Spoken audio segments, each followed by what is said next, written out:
Cerita Silat Online Channel mempersembahkan serial Pendekar Raja Wali Sakti, episode Perawan Rimba Tengkorak, bagian 3. Siang itu panasnya begitu menyengat, seakan-akan akan hendak membakar seluruh isi alam ini. Angin yang biasanya berhembus semilir, seperti enggan mengusik keluar. Udara benar-benar panas. Di atas sana tak ada awan yang mengisyaratkan hujan akan turun. Sementara itu di sebuah kedai kecil dekat perbatasan desa Salapan dengan desa Jati Jarak tampak seorang pemuda dengan baju rompi putih sedan duduk dengan mengangkat sebelah kakinya di bangku panjang yang didudukinya. Sedangkan di sebelah mejanya duduk seorang laki-laki tua sambil terkantuk-kantuk. Sesekali tangannya mengibas mengusir lalat yang mencoba mengganggunya. Beberapa saat kemudian, tampak dua orang anak muda dengan golok terselip di pinggang, masuk ke kedai itu. Mereka langsung duduk berjajar dengan pemuda yang tak lain adalah Rangga alias Pendekar Raja Wali Sakti. Namun Rangga sama sekali tidak mempedulikan kedatangan kedua pemuda tersebut, dia asyik makan dengan lahapnya. Dua orang muda yang baru datang itu langsung memesan makanan pada laki-laki tua pemilik kedai. "Tadinya aku mengira kedai ini sudah tutup, Ki Salman," kata salah seorang dari anak muda itu. "Ah, tidak. Kalau kedai ini tutup, dari mana Aki dapat makan dan jabar?" sahut Ki Salman, pemilik kedai itu. "Apa Ki Salman tidak takut?" celetuk salah seorang lagi. "Takut sama siapa, dan Garot?" "Sama perempuan itu," suara jabar sedikit berbisik. "Aki rasa, si perawan rimba tengkorak itu tidak jahat. Tapi kan sudah banyak korban yang jatuh di tangannya Ki," serobot Garot. "Ah, biar saja. Mereka yang matikan orang-orang dari partai tengkorak. Kalau si perawan rimba tengkorak sih tidak pernah mengganggu penduduk desa. Dia hanya membunuh orang-orang yang dianggapnya jahat." "Memang benar Ki. Tapi kita harus selalu waspada," jabar memperingatkan. Ki Salman hanya tersenyum kecut. Dia kembali duduk di tempatnya setelah menyediakan makanan yang dipesan kedua anak muda itu. Semua pembicaraan tadi didengar oleh Rangga yang sejak tadi diam saja menikmati makanannya. Sampai kedua anak muda itu meninggalkan kedai, Rangga masih tetap diam saja.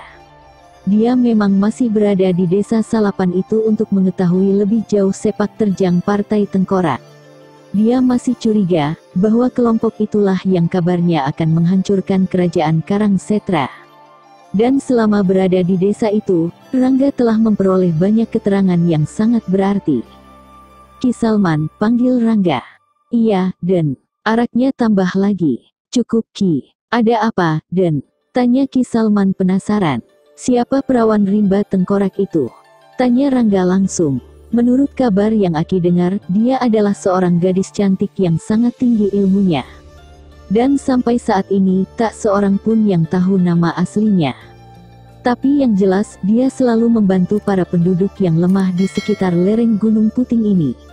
Dan katanya, sudah banyak anggota partai tengkorak yang tewas di tangannya," ujar Ki Salman menjelaskan panjang lebar. "Kenapa dia menggunakan nama perawan rimba tengkorak? Apakah dia memang berasal dari hutan Jati Jarak juga?" tanya Rangga ingin tahu. "Wah, tidak ada yang tahu asalnya, Den. Tahu-tahu dia sudah muncul begitu saja, dan membunuh setiap anggota partai tengkorak yang ditemuinya," sahut Ki Salman.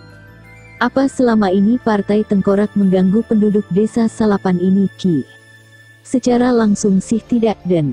Tapi kami semua harus menyisihkan sepertiga dari hasil panen agar desa ini tetap aman," katanya. "Tidak tahu kalau desa-desa lain. Memang yang Aki dengar, desa yang tidak bisa membayar upeti, langsung dihancurkan. Seperti yang belum lama ini menimpa desa Gilingwatu. Desa itu hancur karena salah seorang penduduknya ada yang menentang partai tengkorak." "Kejam," dengus Rangga bergumam. "Memang, kadang-kadang partai tengkorak berlaku amat kejam. Tapi kalau kita menuruti apa yang dikehendakinya, mereka juga bersikap baik dan ramah. Yang penting, jangan coba-coba menunjukkan diri kalau kita tidak suka pada mereka, meskipun dalam hati kita selalu mengutuki perbuatan mereka," lanjut Ki Salman. "Kelihatannya kau tidak menyukai mereka Ki." Rangga memancing. "Aku sudah tua, Den.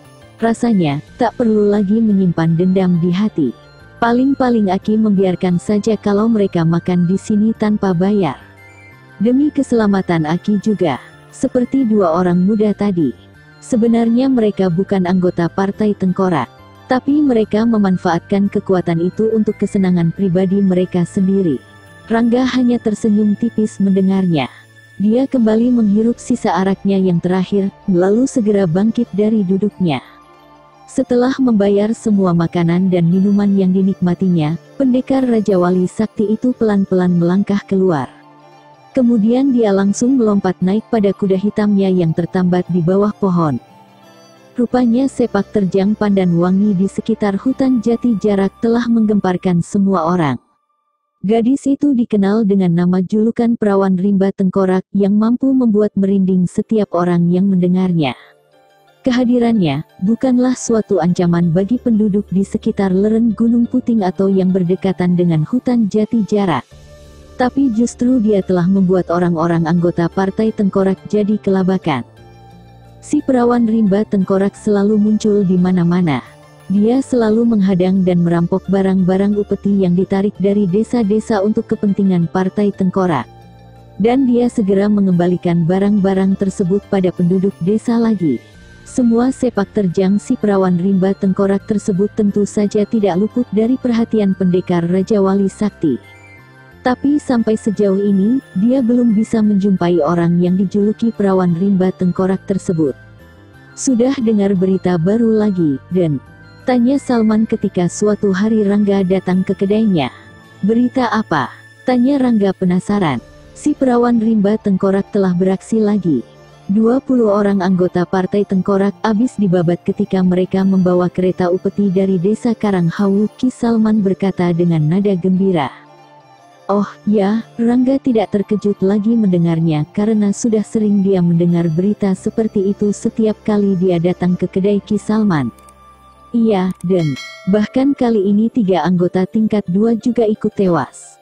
Hebat sekali dia, Rangga segera mengangguk-anggukkan kepalanya.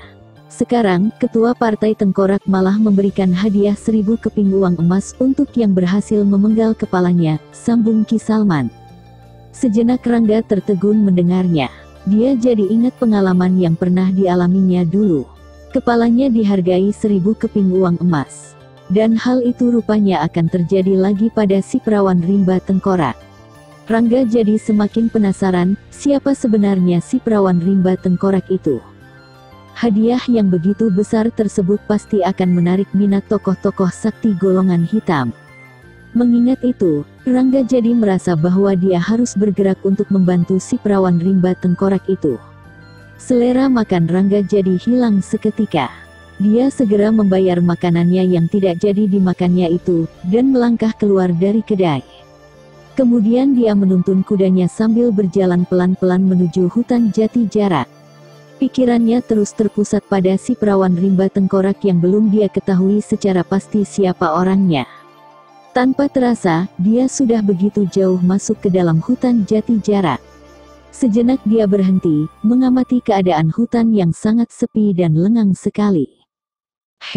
Mendadak Rangga tersentak. Telinga pendekar Raja Wali Sakti yang sudah cukup terlatih itu, langsung menangkap suara pertempuran yang cukup jauh letaknya. Tanpa buang-buang waktu lagi, dia langsung melompat ke punggung kudanya, dan menggebahnya agar berpacu cepat ke arah sumber suara penempuran itu. Dalam sekejap mata saja, kuda hitam itu sudah lenyap di telan pepohonan yang rapat. Di bagian sebelah barat hutan Jati Jarak di sebuah padang rumput yang cukup luas, tampak seorang perempuan muda tengah bertarung dengan sengitnya melawan tidak kurang dari 10 orang laki-laki. Dilihat dari pedang yang dipegang wanita cantik itu jelaslah kalau dia adalah Pandan Wangi alias Perawan Rimba Tengkorak. Pedang yang memancarkan sinar merah itu berkelebat cepat dan memorak-porandakan kepungan 10 orang yang semuanya mengenakan jubah kuning gading, dengan gambar tengkorak di dada. Serang terus, jangan biarkan dia hidup, terdengar teriakan menggelegar memberi semangat. Mereka semua cukup tangguh, aku harus segera mengeluarkan aji, naga wisa, gumam Pandan Wangi dalam hati. Cepat sekali gadis itu langsung merubah jurus-jurusnya. Dan dia segera merapalkan ajian yang sangat diandalkannya itu, dengan pedang naga geni. Seketika itu juga Pandan Wangi berkelebatan sangat cepat bagai sebuah bayangan saja, sedangkan pedangnya yang memancarkan warna merah menyala bagai besi terbakar, berkelebat cepat membabat musuh-musuhnya. "Ah!" Satu teriakan terdengar melengking tinggi, bersamaan dengan ambruknya salah seorang lawannya dengan dada terbelah. Belum hilang suara jeritan tadi, langsung disusul dengan satu pekikan melengking tinggi. Dan disusul lagi dengan dua orang yang roboh sekaligus. Pandan Wangi benar-benar mengamuk bagai singa betina yang kehilangan anak. Dia tidak lagi memberikan kesempatan pada lawannya untuk balas menyerang. Pedang pusaka yang ada di tangannya terus-menerus berkelebat cepat seirama dengan gerak tubuhnya yang sulit diikuti oleh mata biasa. Setiap kibasan pedangnya berarti satu nyawa. Kalaupun sempat mengelak pasti sudah terluka oleh sambaran cahaya merah yang memancar dari pedang naga geni. Meskipun mereka rata-rata memiliki ilmu silat yang cukup tinggi, namun tidak kuasa membendung arus emosi yang meledak-ledak dalam dada Pandan Wangi. Lebih-lebih melawan Aji, naga Wisa, dan pedang naga geni yang tergabung jadi satu. Maka dalam waktu yang tidak berapa lama Pandan Wangi telah merobohkan 6 orang dari 10 orang yang mengeroyoknya. Sementara 2 orang yang masih hidup berhasil meloloskan diri. Dan kini tinggal 2 orang lagi yang masih mampu bertahan meskipun tubuh mereka sudah berlumuran darah. "Ini yang terakhir, Hiaa!" teriak Pandan Wangi keras. Secepat kilat tubuh gadis itu melompat dan bersalto beberapa kali di udara sambil mengibaskan pedangnya. Tak berapa lama kemudian, pekikan-pekikan yang melengking tinggi terdengar menyayat hati disusul dengan ambruknya 2 orang yang tersisa. Sejenak Pandan Wangi menarik napas panjang dan berdiri beberapa saat di antara mayat-mayat yang bergelimpangan di sekitarnya. Sial! 2 orang lolos lagi, dengus Pandan Wangi pelan. Tiba-tiba gadis itu mengangkat kepalanya. Sedang telinganya bergerak-gerak mendengar suara derap langkah kaki kuda yang semakin dekat menghampirinya. Tanpa pikir panjang lagi, dia langsung melentingkan tubuhnya ke udara, dan bagaikan disapu angin saja tubuhnya langsung lenyap dalam sekejap mata. Tepat pada saat Pandan Wangi menghilang, seekor kuda hitam yang dikendalikan oleh seorang pemuda berbaju rompi putih tiba di tempat pertarungan tadi. Penunggang kuda yang tidak lain adalah pendekar Raja Wali Sakti itu langsung melompat turun dari punggung kudanya. Tampak keningnya berkerut ketika meneliti luka-luka yang ada pada tubuh mayat-mayat yang bergelimpangan bermandikan darah. Pandan Wangi, desis Rangga langsung mengenali bekas-bekas luka sabetan pedang, pukulan, dan tendangan yang membekas pada tubuh mayat-mayat tersebut. Rangga langsung bangkit berdiri. Matanya yang tajam segera mengawasi daerah sekitarnya. Tak satu makhluk pun yang tampak, keadaan sepi. Kemudian pendekar Raja Wali Sakti itu berusaha mencari jejak-jejak kaki di rerumputan. Tapi yang dia dapatkan hanya jejak-jejak kaki dari bekas pertempuran tadi. Dia segera menghampiri kereta kuda yang tertinggal di sekitar mayat-mayat itu. Langsung saja dia memeriksa isinya. Kembali keningnya berkerut begitu melihat bahan-bahan makanan pokok dan juga sayur-sayuran serta buah-buahan memenuhi kereta kuda tersebut. Apakah si perawan rimba tengkorak itu Pandan Wangi? Gumamnya bertanya pada dirinya sendiri. Melihat dari identitas mereka yang tewas, sudah jelas kalau mereka adalah anggota partai tengkorak yang mempunyai kedudukan tingkat 2. Sedangkan melihat dari bekas-bekas luka di tubuh mereka, Rangga tidak dapat menyaksikan lagi itu adalah luka-luka akibat tebasan pedang naga geni dan pukulan naga Wisa. "Aku harus menemukannya, dia pasti Pandan Wangi," desah Rangga seraya beranjak pergi. Pendekar Raja Wali Sakti segera menghampiri kudanya yang tengah merumput tidak jauh dari tempat itu. Sejenak kepalanya menengok ke kiri dan ke kanan, tak seorang pun terlihat di sekitar tempat itu. Keadaannya masih tetap sepi dan lengang. Kemudian dia segera mengelus-elus kepala kuda hitamnya, serasa berat untuk mengatakan sesuatu. Seakan mengerti apa yang dikatakan Rangga, kuda itu segera meringkik dan mengangguk-anggukkan kepalanya. Rangga lalu melepaskan tali kekang kuda itu dan melemparkannya jauh-jauh. Secepat kilat kuda itu langsung berlari menembus lebatnya hutan. Sejenak Rangga masih memandangi kudanya sampai lenyap dari pandangan matanya. Sutiga, Rangga segera bersiul nyaring dengan irama tertentu. Beberapa saat kemudian dia mendongakkan kelanya ke atas. Bibirnya langsung tersenyum melihat satu titik hitam di atas kejauhan sana. Titik hitam semakin lama semakin membesar, dan semakin jelas bentuknya. Rupanya Rangga telah memanggil burung Raja Wali raksasa untuk membantunya mencari pandan wangi, yang dia yakini pasti berada di sekitar hutan jati jarak ini. Kraak, maaf, kalau aku mengganggu istirahatmu, Raja Wali, kata Rangga begitu burung Raja Wali itu telah mendarat di depannya. Burung Raja Wali raksasa segera mengangguk-anggukkan kepalanya, seakan mengerti perasaan Rangga. Perlahan-lahan Rangga mendekati dan mengusap-usap kepala burung tunggangannya itu. Aku perlu bantuanmu sekali lagi, Raja Wali, kata Rangga. Iya, nanti akan kuceritakan di atas. Burung itu seakan mengerti, dan segera merendahkan tubuhnya. Buru-buru Rangga melompat naik dan duduk di punggung burung raksasa itu. Setelah Rangga meminta burung itu segera terbang, maka burung raksasa itu langsung mengepakkan sayapnya dan melesat ke angkasa dengan kecepatan tinggi sekali. Jangan terlalu jauh meninggalkan lokasi hutan ini, Raja Wali, kata Rangga agak keras untuk mengalahkan deru angin yang begitu membisingkan telinga. Kragehaka, bagus, berputar-putar saja, ya coba sedikit rendah lagi, kata Rangga. Burung Raja Wali raksasa itu segera menuruti perintah Rangga. Sementara Rangga yang berada di punggung burung raksasa itu, terus-menerus mengarahkan pandangannya ke bawah. Sedikit pun matanya tak berkedip mengamati daerah sekitar hutan itu. Dia berharap, dari tempat yang tinggi, bisa melihat sesuatu yang menunjukkan keberadaan pandan wangi. Berhenti dulu, Raja Wali, perintah Rangga tiba-tiba. Burung raksasa itu segera memperlambat kepakan sayapnya agar tetap berada di udara. Rangga lebih menajamkan penglihatannya. Tampak di bawah sana terdapat beberapa bangunan yang dikelilingi pagar batu yang tebal dan tinggi bagai sebuah benteng. Di luar tembok batu itu, dibangun parit yang sangat besar dan dalam. Partai Tengkorak, desah Rangga begitu melihat kibaran bendera dengan lambang gambar kepala tengkorak. Tempat itu berada di dasar lembah yang tidak terlalu dalam, namun sangat sulit dicapai karena dikelilingi oleh bukit-bukit batu dan rawa-rawa yang bisa menenggelamkan siapa saja yang belum tahu daerah itu.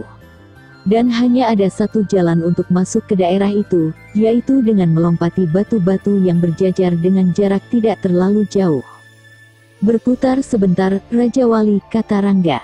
Burung Raja Wali raksasa itu bergerak memutari daerah yang di bawahnya merupakan sebuah lembah kecil itu. Sejenak Rangga mempelajari situasi daerah itu dengan teliti. Setiap kemungkinan yang dapat dilalui untuk keluar masuk ke tempat itu dia pelajari, dan tempat-tempat yang berbahaya juga dihafalkan di kepalanya. Ternyata tempat itu benar-benar sangat strategis untuk dijadikan daerah pertahanan. Tapi jika digempur dari atas tebing, mereka tidak akan bisa berbuat banyak. Satu-satunya jalan keluar hanya melewati rawa-rawa itu. Menyadari hal itu Rangga segera tersenyum sendiri. Ayo, Raja Wali, kita jelajahi lagi hutan jati jarak ini, ajak Rangga. Kragehaka, burung Raja Wali raksasa itu segera meninggalkan daerah lembah yang dijadikan benteng pertahanan Partai Tengkorak. Di atas punggung burung itu Rangga tidak henti-hentinya menceritakan tentang pandan wangi. Dia juga tidak malu-malu lagi menceritakan perasaan cintanya pada pandan wangi di hadapan burung raksasa itu. Aku yakin gadis itu ada di sekitar hutan ini, Raja Wali. Dan aku harus menemukannya, harus. Kata Rangga. Kragehaka, kau pasti akan menyukai gadis itu juga kalau kau sudah kenal dengannya, Raja Wali. Lagi-lagi burung itu hanya berkaukan saja menyahuti kata-kata Rangga. Dan anehnya antara makhluk yang sangat berbeda jenis itu seperti saling mengerti apa yang dibicarakan. Hampir seharian Rangga dan burung raksasa itu terus mencari pandan wangi dari atas. Namun sampai matahari tenggelam di ufuk barat mereka tidak juga menemukan pandan wangi. Bahkan tanda-tandanya saja tidak kelihatan sama sekali. Namun begitu, Rangga tetap yakin kalau si perawan rimba tengkorak itu adalah pandan wangi. Bersambung ke cerita silat pendekar Raja Wali Sakti. Episode Perawan Lembah Tengkorak, bagian 4, masih bersama cerita silat online channel. Jangan lupa like and subscribe. Terima kasih.